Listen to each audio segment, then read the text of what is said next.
שלום, שלום לכולם, וסליחה שאני לא מדבר בעברית. אני יכול קצת, אבל זה לא מספיק להצעה הזו. אז English is much better for me. It's great to be here. And David asked me to give you a little bit of a talk about what's good, how you can use opportunities like Marie Curie. I had Marie Curie in my own career here, or also possibly other forms of postdocs in order to get the most out of it. Like basically how you approach, how you can take an attitude and how you can make preparations for a time after your PhD that is actually very useful and prepares you nicely for what you want to do after that. Assuming that what you want to do after that is science, right? If what you want to do after your postdoc is just get stranded somewhere on some South Sea island, I have no idea how to do that, right? Somebody else will have to tell you that. Just a little bit as a background of what I did before coming here. I did my magister, like a kind of funny German program in politics in the University of Leipzig, studied in London for a master's. I did my PhD in Amsterdam at the University of Amsterdam. Then I moved for 4 years to Ludwig-Maximilian University in Munich. And then from Munich, I applied for a Marie Curie fellowship, which got me here in summer 2014. Everybody declared me crazy because, you know what happened in December 2014, right? But as you can tell from the fact that I'm still here, I like it. So I joined the faculty of the Hebrew University 2 years ago. So I've seen a number of different academic systems, and I've seen a number of different ways of spending time doing research or spending time cursing about the fact that you're not doing research. So I think I have a little bit of an overview of what there is, what opportunities there are, what are the errors that you can make. I also made some of those. And so hopefully I can say one or two things that are useful here. So you just heard about all this Marie Curie fellowship program. And I think it's a very good starting point for talking or thinking about postdoc, because in a way the Marie Curie fellowship program is a really brilliant way of thinking about a postdoc. There are a lot of ways that you can do, just think about, okay, where would I like to be? I want to do some postdoc somewhere close to whatever, make it easy so people I already know. But that is not how Marie Curie works. Marie Curie is basically a branch that thinks about ideal combinations somehow. It thinks about getting you out of your comfort zone and throwing you somewhere into a place where you can grow. And that is like the real challenge if you think about it. When you start your academic career, you have your PhD ready, you have a solid basis to build on, and you somehow need to get from this phase where you are under somebody's supervision into this stage where you take your own fate in hands and where you develop something new that is your quest, your big story that you want to do. Now that doesn't necessarily mean that Marie Curie is the kind of thing you want to write right after you just finished your PhD. There are some advantages and disadvantages, but there are some advantages to waiting a little bit before you have something on the CV that looks good. But if some people, by the time they have their PhD in hand, already have CVs that look nice. I wasn't so lucky, so I had to wait a little bit. But the way of thinking that Marie Curie requires is exactly the way of thinking that helps you in getting forward here. And what do I mean by that? Well, basically, Marie Curie is essentially a grant that you get if you can get a good answer to this question: why me, this, there? And that's basically a way of thinking about projects that you would want to do. What is it that I would want to do? And how am I more qualified, more specialized, more suitable, more intelligent, more whatever than others? Why me? But not just why me this? How does what I can do connect to a specific project? And why me this there? So finding the place where everybody will immediately understand after listening what you have done and what you want to do, will immediately understand why you need to go there. Right, that's the general idea. So if you are, for instance, I started with research on framing, and if I had not already been in Amsterdam, that would have probably been my story, because everybody who does communication research understands that for framing in Europe, Amsterdam is a good place to be. because there's a lot of people working on that stuff. So if I tell a story that says, you know, I've been specializing on a specific kind of thing about frames, and this is like I have a new perspective on this thing, I'm doing this in a specific methodology. So I have a project that I need to kick forward, which deals with like frames in complex dynamic social debates. And I want to do this at the University of Amsterdam. Nobody's going to ask me, why Amsterdam? Because that's obvious, right? And that's generally the idea. Like, if you want to think about what you want to do for your postdoc, think about things that click, things that resonate, things where it just isn't another combination that makes quite as much sense. Not just because that is a useful way of thinking about developing your own quest, but also because that's how they award points, right? This Marie Curie program is brilliant in the sense that it is really built around the idea of how can we push young researchers into a situation where they can make a real impact, like can develop something for their own careers. So it's not about having the coolest project ever. You will never win against some of the senior scholars who have like years of experience. That's not the thought of Marie Curie.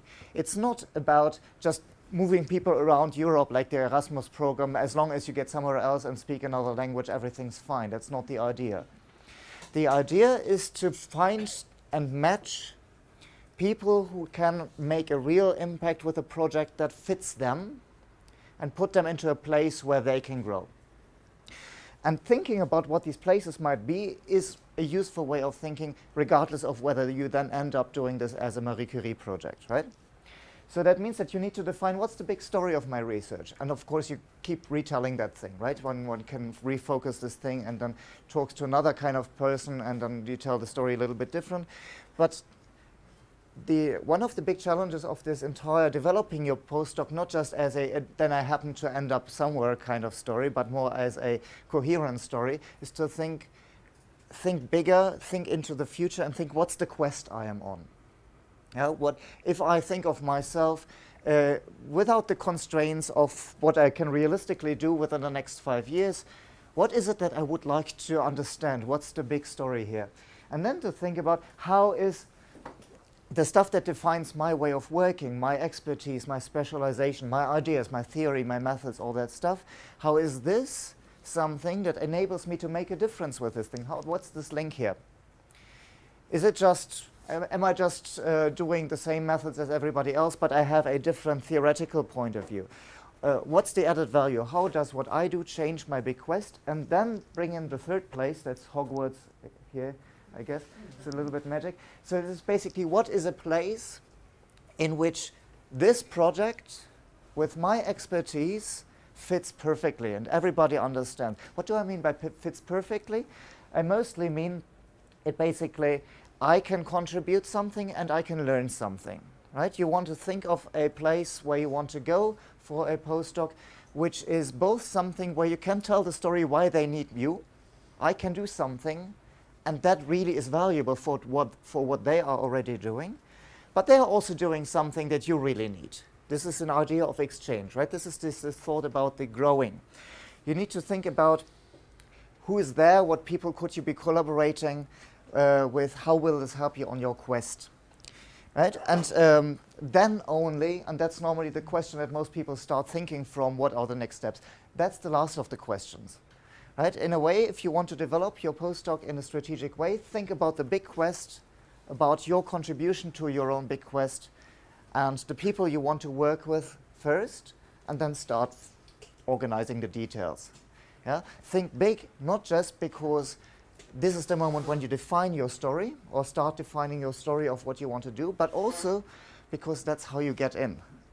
Yeah? People don't want to know that you are somebody who can come and then look at this policy discourse for the next 2 years and then have 2 papers published on that.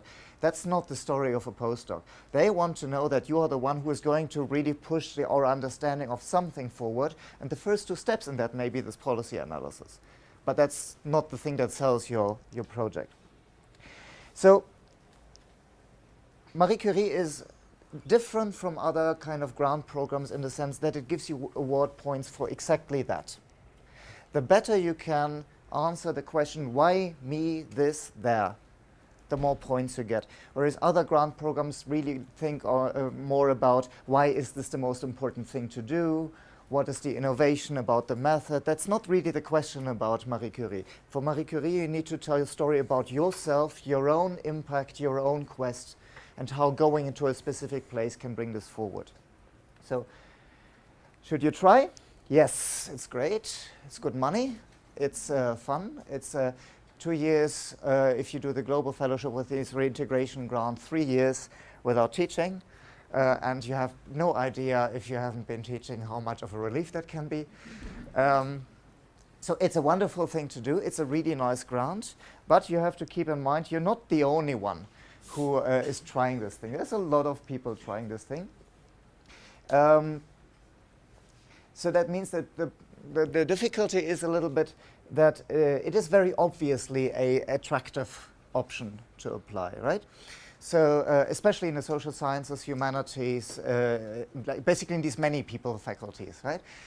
There are a lot of people applying, and that means that if you want to stand a realistic chance, you really need to have a better answer than all the others. And that means that basically you want to think about this a little bit. I know quite a lot of people who tried with the Marie Curie application that then just scraped the number of points that you need to get and then didn't get funded because they go down from the top until the money is gone, right?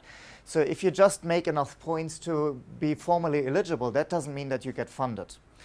This is not something you want to write in a month. This is something you want to think about for a while. You want to think about this narrative, about the people. You want to cast out your net and start talking to the people in the place where you want to go. Maybe you want to visit there, have a talk so people already know who you are. You want to prepare this a little bit because you are competing with a lot of people who had a similar idea, who are also smart, who also have a good story to tell. And in order to get this thing, your story needs to be more convincing. In a way, Marie Curie helps you with this, though, and that's another reason why it's a good program to keep in mind, because the European Union has this funny tendency to over-organize grant proposals, right? If you, like for a lot of things like the Israeli Science Foundation, and there's a lot of science foundations and generally of private foundations that basically tell you something like, okay, send us a research proposal. And then you can do in this research proposal a lot of things, and it's not really clear what you need to say, what you need to answer. In Marie Curie, it's pretty clear what you need to answer. If you register for this program on the European Union's website, there is this kind of checklist. There's the structure of how the entire proposal needs to look. And this is a useful checklist, because basically you can go through this from point to point to point to point and always think, do I have a good answer for that? Can I say something? Yeah? Is there something where I can basically in like 2 minutes convince whoever is glancing at this, and I mean the reviewers are obviously reading a lot of proposals, so they don't read this in depth. I can convince this reviewer in 2 minutes, okay, that makes sense. Here's somebody who has a story to tell, right? So this is heavily pre-structured, which means that this is relatively easy to figure out whether you are there, whether you're ready to write this thing. And if you go through this entire thing, through this checklist, and there are like these 5 or 6 places where you think like, I'll have to bullshit something here. Wait. Because you can't afford to lose points. Yeah, this is like highly competitive. It is highly structured, but it is highly competitive, and the structure is a help for you. But it also means that there is not one category in which you can afford to really lose points. So in the hierarchy of different kind of things that you can do, I'd say like Marie Curie is kind of the cool thing, right? It's because it gives you a lot of independence. You get your own money, and it's good money. You have no teaching, right? You have time. And it's prestigious. So starting with a Marie Curie, applying for a staff position with a Marie Curie on your resume looks good, right? That helps. I'm not sure whether I would have gotten the position here without the Marie Curie, so this was an important stepping stone for me. But this is by far not the only thing that exists that you can do as postdocs, right? There are a number of other possibilities. The most common thing, I guess, is what I called here other people's projects, right? Somebody else wrote a grant and they need a postdoc. And that's also nice because it gives you money. and you have a collaboration you don't have to organize, but somebody else organized it for you. So those things are brilliant in the sense, if you have somebody who publishes a position within a project that just happens to perfectly fit what you want to do, lovely, that never happens, right? If you have something where you know the principal investigator and you know that you can kind of develop your story within that other project, that is normally the good solution here. Right? Like if it's considerably easier to get this thing than this thing. Yeah? And if you have a principal investigator who gives you the freedom to develop your own things to some extent, and within whose project you can do a thing that really interests you, and it's not just a waste of time, or like basically you doing their project and in your free time you're doing your own project, then this is a really good opportunity. The main catch is limited visibility because you're always standing behind the principal investigator, right? So this is like, if you want to shine and tell your story to the world, which is basically what you want to do after your PhD, right? There is a little bit of a catch here. But this is still, both of those are way better than these two other options here.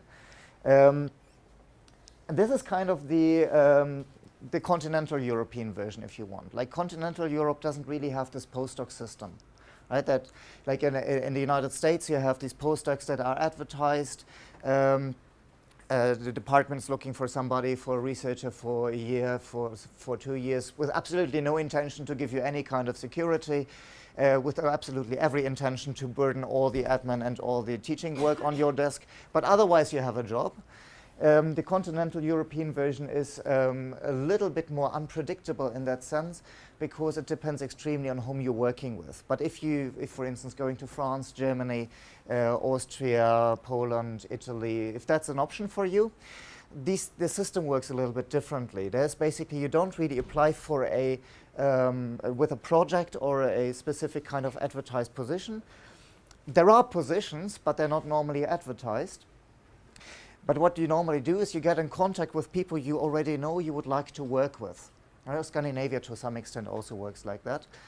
And then those people have occasionally positions that start freeing up, and then you know a little bit in advance. They can tell you that in a year or so, or half a year, there will be something, and then you can kind of make some arrangements on how this works. Now this is a kind of a nice option if you have these kind of connections, or if there are specific people you want to work with, but make sure that you really know those people, because in this, the main catch with this version of spending your postdoc is that whether you are going to be happy or suffer depends 100% on the person you're working with. They have complete control over you. That's the thing in this continental European system. There is a king at the top of the pyramid, and the king is occasionally getting people into their staff or out of their staff. And if the king is a nice king, that's great, because they leave you in peace, they allow you to publish, they allow you to do your things. And if the king is a not so nice king, you end up with a shitload of work on your desk, no visibility, and day-to-day fights. And it's essentially my story in Munich, right? This is basically why I left Munich, that I was in this case a queen, was in a court of one of those monarchs, and I felt that I had kind of more freedom as a PhD student in Amsterdam than I had as a postdoc in Munich. The main advantage of that system is that the pressure for publication is lower. The main catch is it doesn't force you to publish, which is exactly the same thing, right? Because especially if you want to get back to Israel or to some kind of Americanized system, you need to publish. And one of the other catches of this continental European system is that it is tempting to just do these little projects that end up in book chapters, or do like this long thing that never actually gets ready. And that's not a good strategy for getting back into an Americanized system. But this is still better than what I called here staff. This is basically the kind of people that university hires for stuff, right? They need a lecturer for something. And that basically means you teach, and then you sleep. And then you curse yourself for not having done any research, you get up and you teach. So beware of those. That is an absolute backup option. There are those things occasionally advertised, but if it already looks on the advertisement like this is essentially a teaching position, be careful. You can't really afford to waste your entire time teaching if you want to stay in academia in this thing. This is something for like filling a gap of half a year when you know you have this thing coming, or your Marie Curie is about to start, or you have some project that starts in fall and you need to bridge a half a year or something, then you can do this. But this is not an option for your career. All right. One thing that's kind of important that seems to be a little bit overlooked in, like, I guess you all got this indoctrination that, you know, you need to publish or perish, publish or perish, publish in high-ranking journals, publish a lot in high-ranking journals or perish, right? That's not entirely untrue, but performance can mean a lot of things. So, for instance, if you look at what I've been doing in my time in Munich, I haven't been publishing terribly much. But what I've been doing in Munich is I've been writing an FP7 collaborative grant project. Right? I got 2.5 million euros for the university, so that's kind of nice. That didn't have my name on it because it's a German system, right? There's a queen on top that takes the credit. But still, the fact that I had this kind of project, I could organize a project, this is a performance. This is something that you can shine with. And universities are normally happy to take people who can show they can get grants. Yeah, so don't worry too much if the profile of the postdoc that you're looking toward does not only require you to publish and do this research. There are a lot of things that are valuable. The important thing is that you can document whatever you're doing. So if you're in a system where you have a lot of other tasks, but these tasks are valuable for an academic career, and you can show that you actually do this, you can show your brilliance in this thing, then this is fine. You can work with that. The really dangerous thing is all those places where, you know, you do the methodological kind of support for your principal investigator, and then the principal investigator has 7 authors and you're the 8th author. That doesn't help you, right? Or like this thing, like the thing that I had in Munich, that you end up sitting on 7 committees, but you're never actually formally part of that committee, because formally it's always your boss, but the boss doesn't have time because the boss is busy doing whatever. So I'm actually doing this, I'm actually spending the time, but I can't actually document it. That stuff is dangerous. Yeah, that's the thing you want to avoid. Okay, how do we do this? So I'd say it's more progress or perish. It's not so much publish or perish. Publish is important, but there are a lot of ways of progressing. The main danger, I think, in a sense, is to get distracted. Right? I mean, like the nice thing about a PhD is you have this big thing at the end of the road, which always keeps you focused, and you know, okay, I need to get this bloody thing done. And that keeps you focused, and the postdoc is the time when you have an expertise and all those people come to you and say like, "Huh, wouldn't it be nice to do this?" And yeah, I need somebody who can do my stats from this thing, and wouldn't you be interested in doing this little bit of a discourse analysis on this thing that you're doing or whatever? And it is super easy to get distracted in these thousands of tiny projects, half of which never get published, most of which, even if they get published, don't get published in a place where this really helps you. And the really important thing is they are kind of these sidetracks. They're not on the main road. They're not on the way to your quest. So I think that's the most common difficulty that I have seen among friends and colleagues of mine, that basically in this phase after your PhD, you just start too many small projects and you lose the steam, you lose the energy for your projects. And that's really important, to keep to your projects, which means, you know, like every now and then some of those little things are useful because you can acquire a skill, you can acquire a network collaboration or whatever, but be careful with them. If they become too many, they are a problem. You need to stay on your path, you need to focus on where you need to go, and you need to not get too far from your own, like basically build your expertise. Don't jump to something completely different and start doing something completely strange. So getting from there a little bit to from the strategic part a little bit, okay, what does it do to you, right? Well, how does it change your life, your world, your research, your perspective if you go abroad and do a postdoc? Now, the first thing is, I'd say personally, it is a value in itself. Just going abroad, just seeing the world from another place changes your perspective like nothing else, and not only in the sense that a different culture is different, but every academic culture is different. And you look at your own work, you look at your own colleagues, you look at your own university differently if you have seen a few different universities, because you start getting perspective and you start thinking, you know, okay, you start seeing things that you could be doing better. You can actually perceive what we are doing really nicely, right? I'm having this conversation a lot here with people who think like, oh yeah, but why would anybody come here? There are quite a number of things where the Hebrew University is pretty good. Right? And there are a number of places where I wouldn't swap my current job for other jobs that I have seen, including Amsterdam, which has a pretty good reputation. There are other things that Amsterdam is good for, right? And this is extremely useful both for your further career planning, for your way of doing research, because people in other places do research indifferently. This will irritate you as hell in the first year, but this is a useful irritation. Because what you do is you take your project, get it into a new environment, and in that new environment, that project will be looked at differently. People will ask different questions. People will challenge your agenda for different reasons from what you are used to, and that's extremely useful. So just seeing the world from somewhere else is valuable. What is important, though, is that every of those systems has a number of things that can get into your way. Right? Like just for an example, something I understood on relatively late is that one of the danger of these big machines, like like there are, I don't know which these are in your respective fields, but for instance in communication in Europe, Amsterdam is a big machine. That is a big label. Everybody understands what Amsterdam stands for. University of Pennsylvania is a big machine. Texas is a big machine. They have a power because they are well resourced. They have a lot of great people there, but they have a tendency to capture you.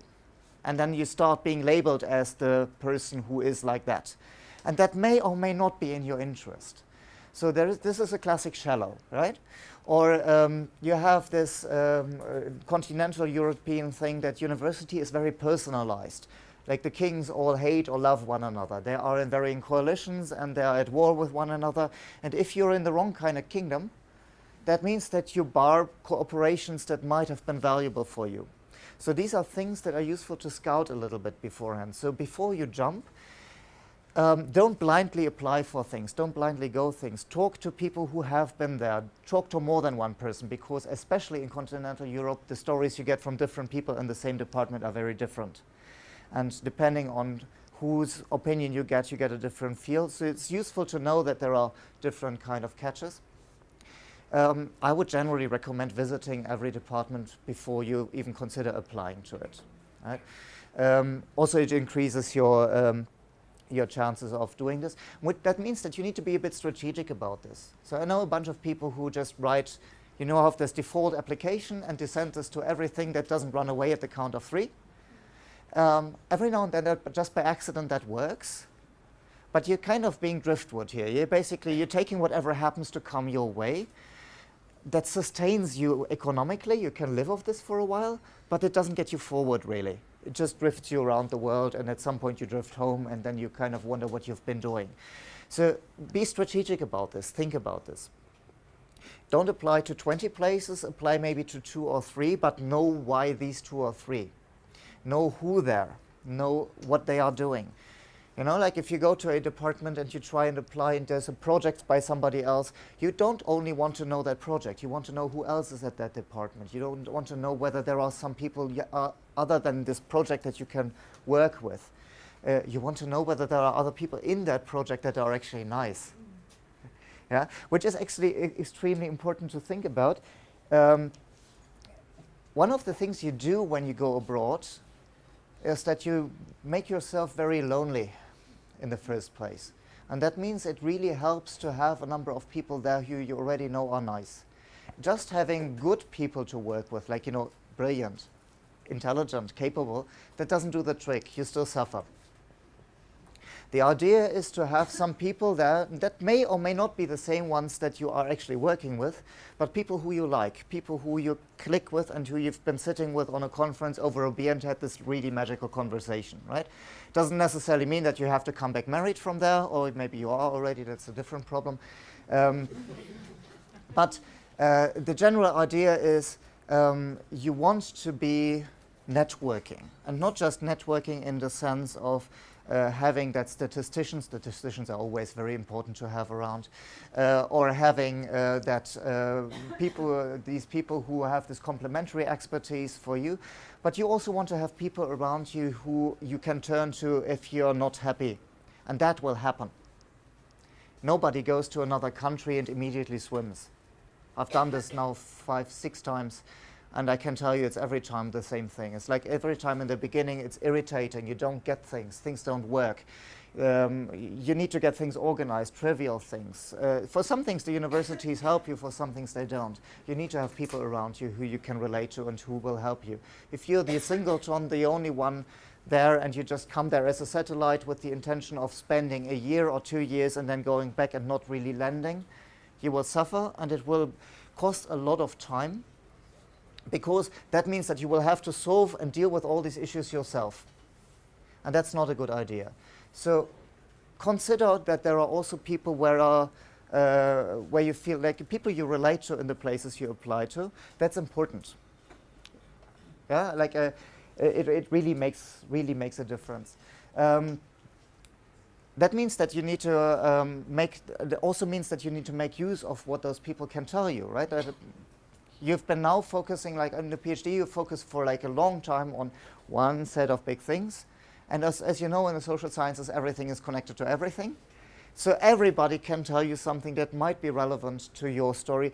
And if you have this network, if you relate to the people, if you're not just this kind of working machine that jumps into a different system, turns for 25 rounds and then flies back, but if you're actually trying to land there, if you're trying to become part of a network and make friends and collaborate, this can really enrich your work.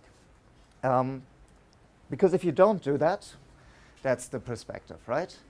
Like an abandoned phone booth from which you call home and complain about how it's so rainy, and like for some reason, like you will find out that holidays suck. Holidays are the worst days in the year, right? Because if you're abroad on holidays, everybody else is at home with their families, and you're at home. Everybody's happy and you're not. And the only way to change that is to network and to have friends there, right? So if you want to not only survive, but you want to thrive, you want to develop yourself, not just as a researcher, but as a person, you need to have those people around you. So last thing to say is basically, there are many ways to the top, right? It's not that basically if you don't succeed getting a Marie Curie, if you don't get this project in the first attempt, if you end up in a position that isn't what you thought you would really have want to have, that doesn't mean you're doomed. There are a lot of ways to the top. There are a lot of ways in which you can arrange the things that you're doing, make them valuable for yourself, make them visible for your career, make them into assets. But you need to keep your eyes on where you want to go. So the quest that I was talking about in the beginning, the thing that Marie Curie forces you to formulate, this big thing at the end of the career, doesn't have to be literally at the end of career, but don't think 5 years forward, think 10 years forward, maybe 20 years forward. The big quest that you're on. That is the thing you want to keep in view, because that's the thing that will enable you to tell the story about whatever it is that you have been doing, how that helped you on that way. And that is also the way how even the things that really didn't help you on the way of what you were doing, and I have a few of those, you can still how realizing that was a useful experience, right? So I can talk about Munich in different ways. I can talk about the time as a time in which I was doing a lot of work that absolutely has nothing to do with my actual research. But I also can talk about it in terms of saying, like, one of the things I really learned in Munich is how to organize my own work such that I keep people who try to interfere with my work out of my office, right? That's a useful skill. The skill to say no. If somebody come in and says like, Herr Baden, can you do something for me? Yeah? And obviously you can't say no if this is your boss asking, right? So yeah, there are other ways of doing this. Saying like, yeah, of course, no problem. I just have to finish this thing, and then this other thing is also going to be. So like maybe next week, I should have it next week, end of next week. And that's normally the way when the moment when they turn around and ask somebody else. Yeah? These kind of things, small skills, but they're useful. Yeah? Just organizing yourself, organizing your workflow, developing strategies to keep yourself on track, developing strategies to publish, developing strategies to share your knowledge without reinventing the wheel all the time. All these things are things that get you forward as long as you can document that you do this. As long as you have a way of showing in the application process for the real position that at some point you want to have, that you have that experience. Every experience that gets you forward is valuable. But keep your eyes locked on the goal. And the only thing that really helps you here is good preparation. Don't cut this short. The main killer, the main thing that causes disappointment, the main thing that I have seen in so many of my friends and colleagues that then apply for a project, they apply for a position, they apply for Marie Curie or whatever, is that they then think like, oh yeah, well, you know, the deadline is end of November, it's now the beginning of November, I can do that. No, you can't. And the same thing goes for almost everything. For a proper position for staff, for a proper project of your own, for almost anything that you want to do. It's not just that you need a little bit of time to actually get your materials in a shape and tell your story and whatever, but just to find out what you really want to do. Just to find out whether this is really the place where you want to be. Just to determine what are the synergies, what are the things I can learn from going to that place, what are the things that I can bring to that place. That takes time. And you need to take that time. You need to take this thing seriously, because otherwise, even if you succeed getting your application through, it won't work for you. It won't make you happy.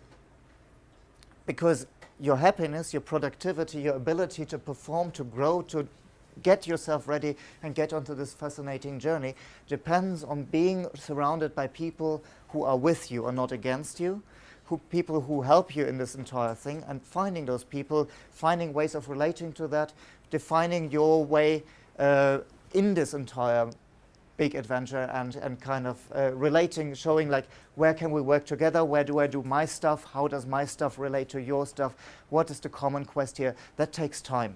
And you want to think about that a little bit. So if there's one thing I can really, I'd really like to get across is like, don't do these standard 20 applications to 50 places without thinking what that is. Be select, be strategic, be prepared, and know the people. That is absolutely essential in my experience. All the times when I have been going somewhere and I was happy, that was the times when I knew where I was going. And all the times when I was not, and the times where I felt like I'm spending 80% of my time just kind of dealing with this shit, were the times where I did not. So that's really important. Don't take this easy. Thank you. And if you have questions, I try to answer. Yes. I will try to be short. There are between the 12th of April and the 12th of September, there are several months. Is the expectation of Marie Curie for individual fellowship? How advanced should be the postdoctoral project action? Because the description is, you summarize what arrived at so far. But what do they expect of the project description? Is it so that you need, as a matter of fact, to manifest more convincing results that what would be accepted at international conference, Second World Congress, let me say, in my case, comparative economics or anything? What is the expectation of the project description after that preparation? Yeah, halfway a little bit. Like, I think the most common Marie Curie error I have seen is that somebody has a brilliant idea and thinks that's enough. Brilliant idea isn't enough, right? I mean, like, an idea is like, if you don't have a brilliant idea, don't do it. Right? You need this thing where you can say, okay, this is my contribution, this is the thing that I can do. But just having this idea doesn't do the trick. You need to be able to actually develop a project out of this. You need to show how this is not just an idea, but it is something you can actually do, something you can actually have thought through. That doesn't necessarily, you don't have to have all the solutions. Right? But you need to have a detailed plan. You need to have a plan that is capable of communicating how are the kind of results that I will be getting from this thing different from what we already have.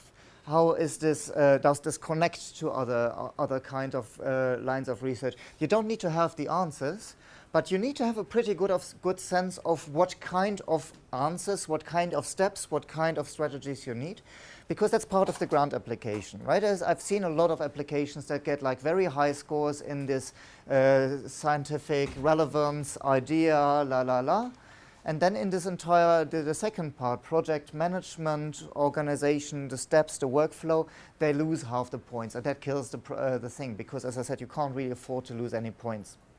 So don't take this too lightly. The idea is the key.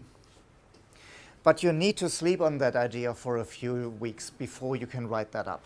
Right? Really think about it. Think, like ideally, if you have a little bit of experience, that's why I normally have this feeling that Marie Curie is normally not the first project application you would want to write. It really helps if you have either at least worked in a project somewhere, or you've done something like written another project application, so you have a little bit of experience in how you can convey the steps, the key methods, how the methods interlink, all these things for your proposal, because the Marie Curie reviewers look at that. And you need to not only convince them that this is cool and worth doing and you're the person to do it, you also need to convince them that you're ready to do it. Right? That basically if you get the money tomorrow, you would know where to start, and you would not have to figure out on the way what will happen next, but you can have a plan that leads you to the end. Well, so we are ready to say again thank you to Kריסטיאן.